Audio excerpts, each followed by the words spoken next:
الله على النبي الكريم.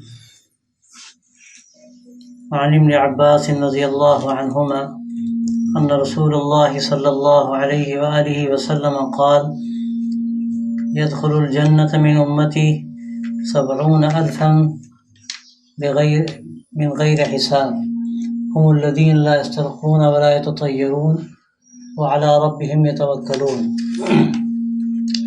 حضرت ابن عباس رضی اللہ تعالی عنہما فرماتے ہیں کہ اللہ کے رسول صلی اللہ علیہ وسلم نے فرمایا کہ میری امت میں سے 70,000 لوگ بغیر حساب و کتاب کے جنت میں داخل ہو جائیں گے، اور یہ وہ لوگ ہیں جو نہ تو رقیہ کرتے ہیں اور نہ پرندوں سے پھال لیتے ہیں، اور وہ اپنے رب پر بھروسہ کرتے ہیں۔ اس میں جو فضیلت بیان کی گئی ہے وہ ان لوگوں کی فضیلت بیان کی گئی ہے جن کے اندر 3 صفات ہیں، اور فضیلت یہ ہے کہ اللہ تعالیٰ ان کو بغیر حساب و کتاب کے جنت میں داخل فرمائے گا۔ یہ اللہ کا ان کے ساتھ خاص فضل ہوگا۔ بعض روایتوں میں اور دوسری صفات کا بھی تذکرہ ملتا ہے کہ جن کے اندر وہ صفات ہوں گی، اللہ تبارک و تعالیٰ بغیر حساب کتاب کے وہ جنت میں داخل فرمائے گا۔ یہاں پر 3 صفات کا تذکرہ ہے۔ پہلی صفت یہ ہے کہ وہ رقیہ نہیں کرتے۔ رقیہ کس کو کہتے ہیں؟ یہ جو تعویذ وغیرہ لکھے جاتے ہیں ان کو رقیہ کہتے ہیں۔ تو اس کی بہت سی شکلیں ہیں۔ تعویذ بعض وہ ہوتے ہیں کہ جن میں آیات قرآنیہ لکھی جاتی ہیں، بعض وہ ہوتے ہیں کہ جن میں آیات قرآنیہ کے نمبرات لکھے جاتے ہیں، بعض وہ ہوتے ہیں کہ جن میں غیر مفہوم سی چیز ہوتی ہے جس کو کوئی سمجھ نہیں سکتا کہ کیا لکھا گیا۔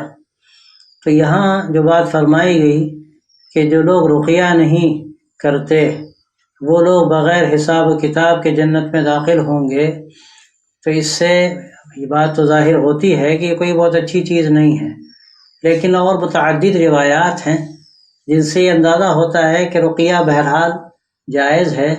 آپ صلی اللہ علیہ وسلم نے بھی اس کی اجازت دی ہے، لیکن دونوں روایتوں میں جو ظاہری طور پر ایک طرح کا فرق نظر آ رہا ہے وہ فرق اس لیے نہیں ہے کہ یہاں پر جو بات فرمائی کہ لا یسترقون کے رقیہ نہیں کرتے، وہ یہ نمبر 1 تو یہ کہ اعلیٰ درجے کے توکل کی بات ہے، یہ یعنی بہتر شکل ہے۔ یہ خاص اولیاء اللہ کا مقام ہے کہ وہ اللہ پر پورا توکل کرتے ہیں اور ان چیزوں کی طرف ان کا دھیان نہیں جاتا کہ وہ اسباب اس طرح کے اسباب اختیار کریں۔ اور دوسری بات یہ ہے کہ یہاں پر جو ممانعت ہے، اکثر شراح نے بات لکھی، حافظ ابن حجر رحمۃ اللہ علیہ نے بھی بڑی لمبی بحث کی فتح الباری میں، اور حضرات نے بھی بات لکھی کہ یہاں پر جو ممانعت ہے وہ اس رقیے کی ممانعت ہے کہ جس میں جو چیز لکھی گئی ہے وہ معلوم نہ ہو، کسی دوسری زبان کی ہو۔ اب یہ کچھ معلوم نہیں کہ اس میں کیا لکھا گیا، کوئی شرک کی بات ہے یا کوئی انتہائی نامناسب بات ہے، تو ایسا رقیہ تو درست نہیں ہے۔ لیکن وہ رقیہ کہ جس میں آیات قرآنیہ لکھی جائیں، اس کے صحیح ہونے میں بظاہر کوئی کلام نہیں ہے۔ حضرت ابن عباس رضی اللہ تعالی عنہما اور بعض صحابہ کے بارے میں آتا ہے کہ وہ بچوں کے گلے میں اس طرح کا رقیہ ڈالتے تھے، چاندی کے پترے پر وہ دعا لکھ دیتے تھے اور لکھ کر ٹانگ دیتے تھے، اور یہ فرماتے تھے کہ یہ پڑھ نہیں سکتے اس لیے ہم ان کے گلے میں ٹانگ دیتے ہیں، اور جب وہ پڑھنے کے لائق ہو جائیں گے تو ہمیں ضرورت نہیں، وہ خود پڑھیں گے۔ تو بہتر شکل ہے آدمی خود پڑھ سکتا ہے تو خود پڑھے اور دم کر لے۔ دم کرنا تو بالکل ثابت ہے، اللہ کے رسول صلی اللہ علیہ وسلم کا معمول تھا کہ روزانہ عشاء کے بعد جب آپ آرام فرمانے کے لیے لیٹتے تھے تو آپ آیات شریفہ یا بعض صورتیں پڑھتے تھے، اور بعض روایتوں میں اس کا تذکرہ ہے کہ سر سے پاؤں تک دم فرماتے تھے، ہاتھ پہ پھونکتے تھے اور پھیل لیتے تھے جسم پر۔ تو اس میں تو کوئی کلام نہیں ہے۔ لیکن جو تعویذات ہوتے ہیں جس میں آیات قرآنیہ لکھی جاتی ہیں، اگر آیات قرآنیہ لکھی جائیں تو اس میں بھی حرج نہیں، شرط یہ ہے کہ اس کے ادب و احترام کو ملحوظ رکھا جائے۔ اس لیے اس کا رواج ہے کہ اس کو موم جامہ کر دیتے ہیں تاکہ وہ پورا اندر بند ہو جائے اور اس کی بے ادبی نہ ہو۔ دوسرے اس کا خیال بھی رہے کہ آدمی باتھ روم وغیرہ جاتا ہے تو اس میں تھوڑا سا دھیان رکھے کہ وہ اتار کر جائے، اور خاص طور سے اگر وہ تعویذ کھلا ہوا ہے تو اس میں بہت بے ادبی کی بات ہے کہ اللہ کا نام لکھا ہے یا آیات قرآنیہ لکھی ہیں، اسماء الہیہ لکھے ہیں، کوئی بھی اس طرح کی چیزیں ہیں تو یہ درست ہے، اس میں کوئی حرج نہیں، لیکن اس میں ادب کا پھر لحاظ رکھنا بہت ضروری۔ بے ادبی نہ ہو ورنہ اس کا نقصان ہوگا۔ تو اگر آیات قرآنیہ وغیرہ ہیں تو اس میں کوئی حرج کی بات نہیں۔ البتہ یہ جو نمبرات وغیرہ لکھے جاتے ہیں اور آیات قرآنیہ کے ہی نمبرات ہوتے ہیں تو اس میں بھی اختلاف رہا ہے۔ امت کے ایک طبقہ ہے جو کہتا ہے کہ درست نہیں ہے، لیکن بڑا طبقہ اس کو جائز کہتا ہے، اور یہ کہتے ہیں کہ نمبرات وہ آیات قرآنیہ کے ہیں اور اس میں اس کے اثرات کچھ نہ کچھ منتقل ہوتے ہیں، اور یہ اللہ تعالیٰ زیادہ بہتر جانتا ہے۔ ہمارے بہت بڑے مشائخ ہیں، ان سے بھی اس کا ثبوت ہے کہ وہ اس طرح کے تعویذات وغیرہ لکھنے کا ان کے یہاں اہتمام تھا، اور اس کے پس منظر میں ان کے ذہن میں جو بات تھی وہ یہ بھی تھی کہ بہت سے غیر مسلم بھی آتے ہیں، اور یہ ایک ذریعہ ہے ان کو قریب کرنے کا بھی، اور اگر ان کا کام ہو جائے گا اس سے تو کیا بعید ہے کہ اللہ تعالیٰ ان کے دلوں میں اسلام کی طرف رغبت پیدا فرما دے۔ ایک واقعہ تو ہمارے ساتھی پیش آیا، ایک صاحب آئے ہمارے پاس، اللہ نے ان کو ہدایت دی، ہم نے ان سے پوچھا کہ سبب کیا ہوا، تو عجیب بات ہے کہ ان کی ہدایت کا سبب تعویذ ہی بنا۔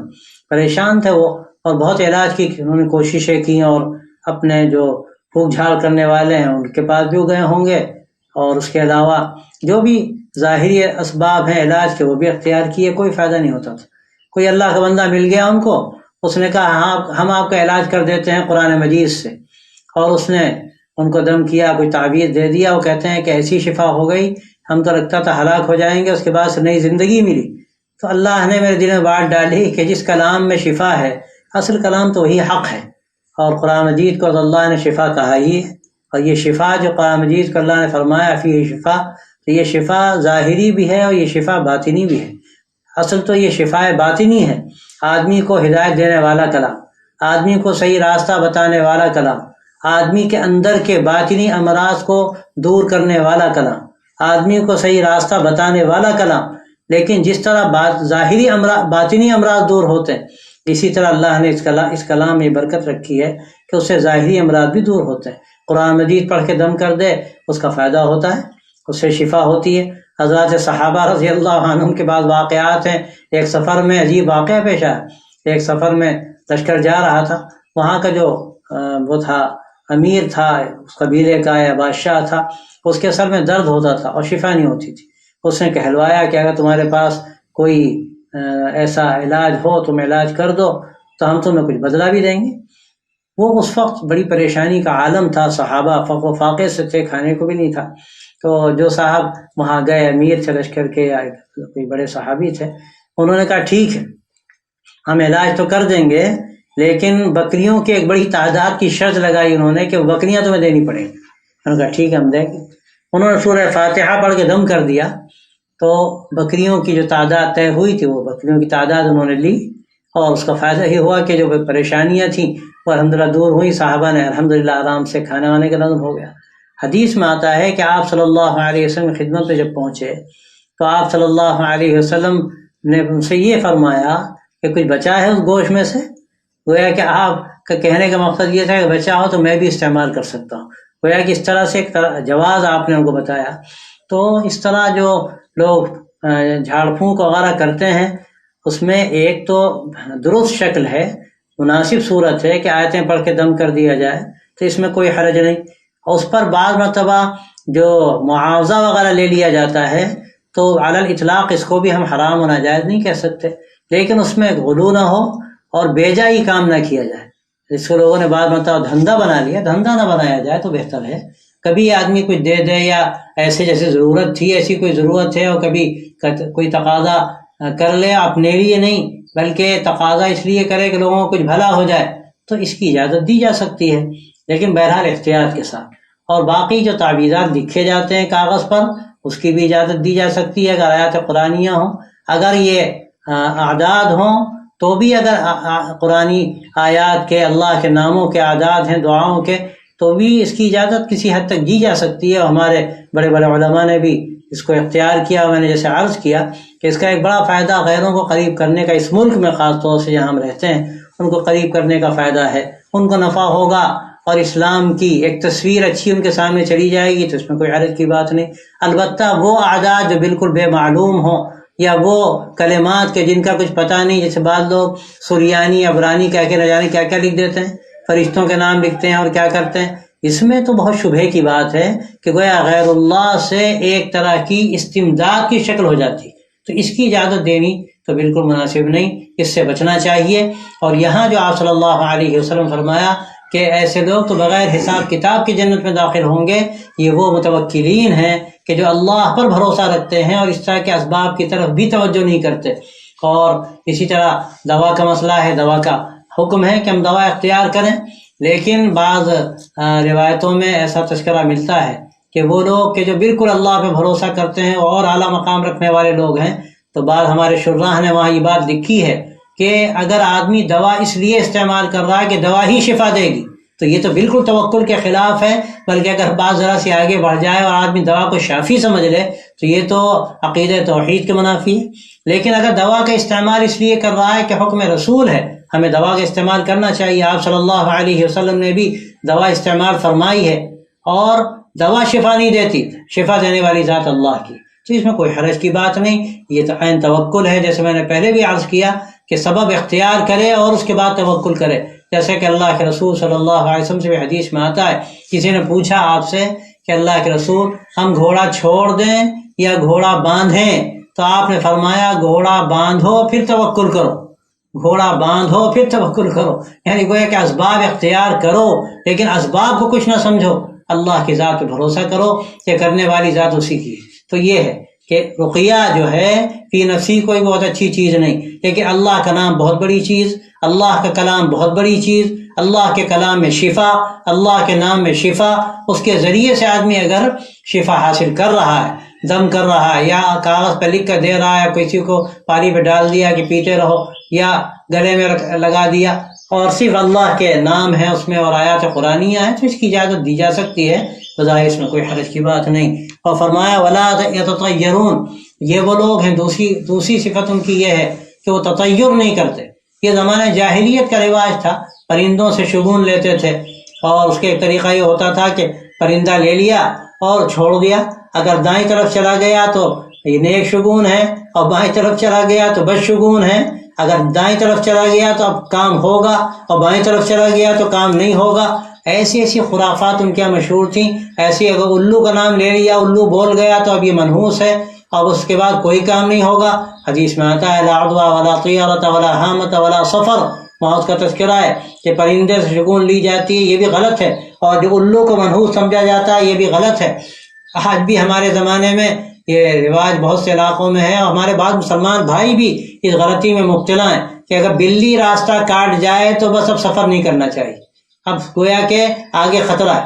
ہمارے پھوپھا سید مسلم صاحب قصہ سناتے تھے کہ ان کے آفس میں ایک مسلمان بڑے آفیسر تھے، ان کے ساتھ وہ کہیں جا رہے تو اتفاق سے بلی راستہ کاٹ گئی، انہوں نے وہاں فوراً کھڑے ہو گئے کہ اب میں آگے نہیں جاؤں گا، میں واپس جاؤں گا۔ انہوں نے بہت سمجھایا کہ نہیں آپ چلیں، کوئی حرج نہیں ہے، کہا نہیں بلی راستہ کاٹ گئی، گڑبڑ ہو جائے گا۔ جب انہوں نے زیادہ سمجھایا تو انہوں نے چلے گئے، اور ساتھ ساتھ مسلم صاحب بھی گئے۔ اللہ کا کرنا، اللہ جیسا ذہن ہوتا ہے ویسے ہی بعض مرتبہ معاملہ آگے بڑھا دیتے ہیں، جیسے ہے نا قرآن مجید میں کہ نولی ما تولا، جس رخ کی طرف وہ جاتا ہے دھکا ہم دیتے ہیں پیچھے سے، جاؤ ادھر ہی۔ تو ان کا قصہ عجیب ہوا، آگے گئے، ایکسیڈنٹ ہو گیا، پیر میں فریکچر ہو گیا، کہنے لگے دیکھیے صحیح مسلم صاحب، حسنی صاحب، آپ سے کہا تھا نا بلی راستہ کاٹ گئی، ہماری یہ گت بن گئی، آپ نے ہمیں مانے نہیں، اور آپ نے اصرار کیا کہ ہم ضرور آگے بڑھیں۔ تو کہنے لگے کہ آپ کی ہڈی ٹوٹ گئی، میری کیوں نہیں ٹوٹی؟ بھائی میں بھی تو آپ کے ساتھ آگے بڑھا تھا، اگر یہ منحوس تھا تو میرے لیے بھی منحوس ہونا چاہیے۔ آپ کے ذہن کی خرابی ہے جو ہڈی ٹوٹی، ہمارے ذہن کا کام یہ نہیں تھا، ہمارا ذہن صحیح کام کر رہا تھا، تو الحمدللہ ہم صحیح سلامت۔ تو آدمی کے دماغ میں جو خناس ہوتا ہے، بعض مرتبہ اللہ کی طرف سے امتحان ہوتا ہے۔ تو یہ جو رواج اس طرح کے ہیں سب غلط ہیں کہ بلی راستہ کاٹ گئی تو سفر نہ کیا جائے، فلاں رنگ کا کبوتر نظر آ گیا، تو یہ ساری لغویات ہیں، کوئی اس کا دین سے تعلق نہیں۔ پرندوں سے اس طرح کے جتنے شگون لیے جاتے ہیں وہ کسی بھی نوعیت کے ہوں، یہ سب غیر شرعی ہیں، اور جو لوگ اس سے بری ہیں انشاءاللہ یہ وہ لوگ ہیں جو اللہ پہ توکل کرنے والے ہیں، اللہ ان کو بغیر حساب کتاب کے جنت میں داخل فرمائے گا۔ پھر فرمایا وعلی ربہم یتوکلون، اور یہ وہ لوگ ہیں جو اللہ کے اوپر توکل کرتے ہیں۔ ایک تو یہ کہ وہ رقیہ نہیں کرتے، اور دوسرے یہ کہ وہ تطیر نہیں کرتے، پرندوں سے شگون نہیں لیتے، اور تیسرے یہ کہ اللہ پہ بھروسہ کرتے ہیں، اللہ پر پورا اعتماد و یقین ان کو ہوتا ہے تو یہ وہ لوگ ہیں جن کو اللہ تعالیٰ بغیر حساب کتاب کے جنت میں داخل فرمائیں گے۔ میں نے پہلے عرض کیا تھا کہ توکل کے درجات ہوتے ہیں۔ ایک توکل اس اللہ کے خاص بندے کا ہوتا ہے جو مقام صدیقیت ہے۔ حضرت ابوبکر صدیق کو اللہ نے یہ موقع دیا کہ پورے گھر کا سامان دے دیا، قبول کر لیا گیا۔ یہ ان کے شایع نشان، یہ جو اس مقام پر ہو، مقام صدیقیت پر ہو، اس کا یہ توکل ہے۔ اور آدمی کوشش کرے کم سے کم اس سے قریب تر وہ اپنے کو کرے اور اللہ پہ بھروسہ کرے، اور صرف اس چکر میں نہ رہے کہ بس ہمارے لیے سارے اسباب فراہم ہو جائیں اور یہ سوچ لے دماغ میں بات بیٹھ جائے کہ کام تو اسباب ہی سے ہوتا ہے۔ اس کو سمجھنا چاہیے کام تو مسبب الاسباب سے ہوتا ہے، اسباب تو ذریعہ ہوتے ہیں اور ذریعہ بھی اللہ بناتا ہے۔ اللہ چاہتا ہے تو اسباب سے کام ہوتا ہے، اور اللہ نہیں چاہتا تو اسباب سے کام نہیں ہوتا۔ تو جو اللہ پہ توکل کرنے والے حضرات ہیں، ان کی زندگی اگر دیکھی جائے تو وہ اللہ پہ بھروسہ کرتے ہیں اور اللہ تعالیٰ ان کا کام بنا دیتا ہے۔ ان کو اللہ ایسی جگہ سے رزق دیتا ہے کہ وہ سان و گمان نہیں کر سکتے، اللہ تبارک و تعالیٰ وہاں سے ان کو رزق پہنچاتے۔ حضرت سید احمد شہید رحمۃ اللہ علیہ کے ایسے متعدد واقعات ہیں، حیرت ہوتی ہے کہ ایک مرتبہ یہیں تکیے کا واقعہ ہے جہاں یہ بیٹھ کر درس دیا جا رہا ہے۔ مسجد میں بڑے بڑے صف کے مشائخ جمع تھے، حضرت شاہ اسماعیل شہید، امام عبدالحی صاحب برہانوی اور بڑے بڑے لوگ مسجد کے اندر تھے اور سب ذکر میں مراقبے میں لگے ہوئے تھے۔ حضرت کے بھانجے تھے مولانا احمد علی صاحب۔ اس زمانے میں قحط پڑا تھا اور فاقہ اور بھوک ایسا تھا کہ بچے روتے تھے، بلکتے تھے اور بعض مرتبہ کھانے کو نہیں ہوتا تھا۔ تو مولانا احمد علی صاحب آئے اور پریشان ہو گئے، گھر میں دیکھا بچے رو رہے ہیں، بلک رہے ہیں۔ آ کر مولانا اسماعیل سعید سے کہا کہ حضرت کیا حال ہے؟ کہا حال اللہ کا کرم ہے، اللہ کی رحمتوں کا نزول ہے، آپ بھی تشریف لائی۔ کہنے لگے کیا حاضر ہوں، گھر میں بچوں کا رونا نہیں سنا جاتا، تو کہ حضرت سے دعا کرائی۔ تو مولانا اسماعیل شہید صاحب رحمۃ اللہ علیہ سید صاحب کے پاس گئے اور کہا کہ حضرت یہ مولانا محمد علی آپ کے بھانجے آئے ہیں۔ مولانا احمد علی غالباً دونوں بھانجے تھے، محمد علی بھی احمد علی بھی، ان میں کسی ایک کا واقعہ ہے، تو آپ سے دعا کرانا چاہتے ہیں۔ بچے بلک رہے ہیں اور کھانے کے لیے کچھ نہیں ہے۔ سیلاب ایسا تھا کہ ندی بھری ہوئی تھی اور بالکل کھیتیاں غرقاب ہو چکی تھیں، کھانے کے لیے کچھ نہیں تھا، لوگ پریشان۔ سید صاحب نے کہا میاں محمد علی پریشان ہے، آؤ بھائی اللہ سے دعا کریں۔ ہاتھ اٹھائے اور دعا کی، بس ہاتھ رکھے بھی نہیں تھے کہ پار سے آواز آئی، ندی بڑی ہوئی تھی کہ ہمیں اتارو ہمیں اتارو، یہاں ندی ہے مسجد سے متصل، اور اکثر لوگ جو آتے تھے زمانے میں سڑک بن گئی، پہلے سڑک وغیرہ کچھ نہیں تھی تو پار سے لوگ آتے تھے۔ سید صاحب نے کہا دیکھو بھی کون آیا؟ معلوم ہوا کہ کسی حضرت سید صاحب کے بڑے تعلق والے کوئی بڑے ساہوکار ہیں، کون ہیں، انہوں نے کچھ حضرت کی خدمت میں نذرانہ بھیجا۔ حضرت نے کہا لاؤ ڈونگے لے جاؤ اتار کے لاؤ۔ لوگ گئے، ان کو لائے، انہوں نے نذرانہ پیش کیا۔ سید صاحب نے کہا لو اللہ تعالیٰ نے انتظام کر دیا۔ مولانا محمد علی صاحب کہنے کہ حضرت پیسہ کیا کریں گے، ہمیں تو کھانا چاہیے۔ حضرت نے کہا جاؤ فلاں بنیا کی دکان کھلواؤ، کھلوا کے غلہ لے کر آؤ، سب کے کھانے کا انتظام کرو۔ اور پھر عجیب و غریب بات فرمایا کہ اگر ساری دنیا کی مخلوق ہمارے ساتھ ہو تو ہمیں ذرہ برابر یہ شبہ نہیں ہوگا کہ اللہ تبارک و تعالیٰ ہر ایک کو اس کا رزق پہنچائے گا، ہر ایک کو اس کا رزق پہنچائے گا۔ ایسے ہی ایک واقعہ حضرت کا پیش آیا کہ پشاور تشریف لے جا رہے تھے ہجرت کے لیے، اور حضرت کا مقصد تھا کہ ملک کو آزاد کرایا جائے، انگریزوں کی اس وقت غلامی تھی، ملک کو آزاد کرایا جائے اور یہاں صحیح نظام قائم کیا جائے۔ اس کے لیے انہوں نے پشاور کا انتخاب کیا تھا۔ یہ متحدہ ہندوستان کا وہ زمانہ تھا کہ اس زمانے میں یہ پورا پاکستان اور بنگلہ دیش اور کابل تک اور یہ پورا ہندوستان، یہ سب کا سب ہندوستان تھا، یہ تقسیم نہیں تھی، کوئی فرق نہیں تھا۔ تو حضرت وہاں ہجرت کر کے گئے، اس لیے گئے تاکہ پورا ملک آزاد کرایا جائے انگریزوں کے غلامی سے اور ایک نیا صحیح نظام یہاں پر قائم کیا جائے۔ اور مہاراجہ گوالیار کو حضرت نے زمانے میں ان کی فراست کی بات ہے، خط لکھا تھا کہ یہ انگریز یہاں قابض ہو گئے ہیں، ملک پر انہوں نے ظلم کیا اور قبضہ کیا،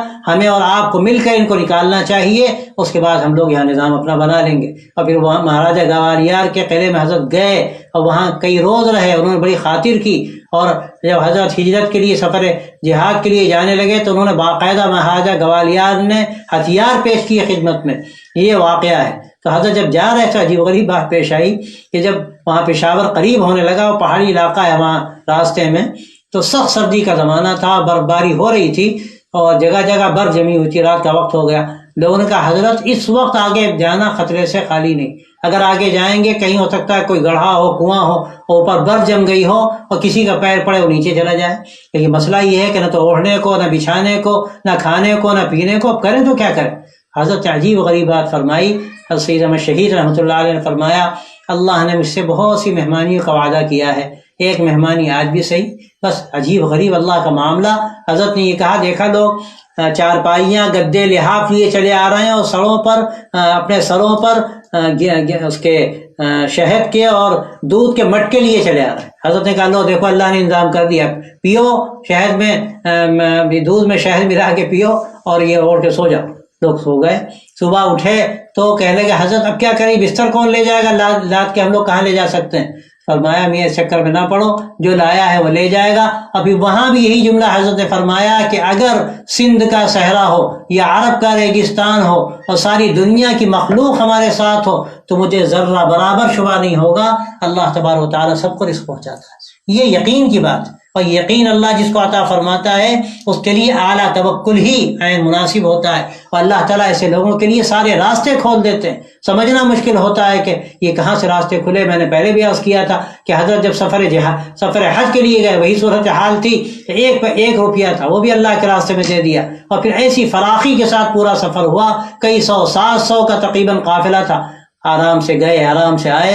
یہ اللہ والوں کا معاملہ ہوتا ہے. لیکن یہ واقعات اس لیے ہوتے ہیں کہ ہمیں کچھ نہ کچھ سبق ملے، ہم بھی غور کریں اور سوچیں کہ کرنے والی ذات اللہ کی ہے. جو اسباب ہمیں اختیار کرنے ہیں یقیناً ہم اختیار کریں، لیکن اس میں حد سے زیادہ تعنق کرنا، بہت زیادہ تجاوز کرنا، اسی پر بھروسہ کر لینا، اسی کو سب کچھ سمجھنا، یہ ایسی چیز ہے کہ اللہ کی بعض مرتبہ مدد اٹھ جاتی ہے. تو اس لیے ہمیں ان باتوں کا خیال رکھنا چاہیے. اور یہ 3 صفات یہاں خاص طور سے بیان کی گئی ہیں. اس میں پہلی بات یہ ہے کہ وہ لوگ رقیہ نہیں کرتے. میں نے وضاحت کر دی کہ رقیہ جو نامناسب ہے وہ تو بالکل نامناسب ہے، جائز نہیں. اور بعض رقیہ کی شکل وہ ہیں جو جائز ہیں لیکن کوئی بہت اچھی چیز نہیں. لیکن اللہ کا کلام اگر ہے تو ظاہر ہے ہم اس کلام کو اس کی ہم کمی نہیں کر سکتے. یقیناً اس میں برکت ہے، اس میں شفا ہے اور اس کی اجازت بھی ہے. اور دوسری بات یہ کہ وہ تطیر نہیں کرتے، پرندوں سے شگون نہیں لیتے، بس شگونی نہیں کرتے.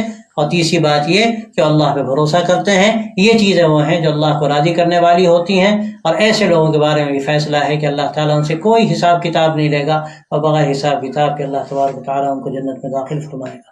وآخر دعوانا ان الحمد للہ.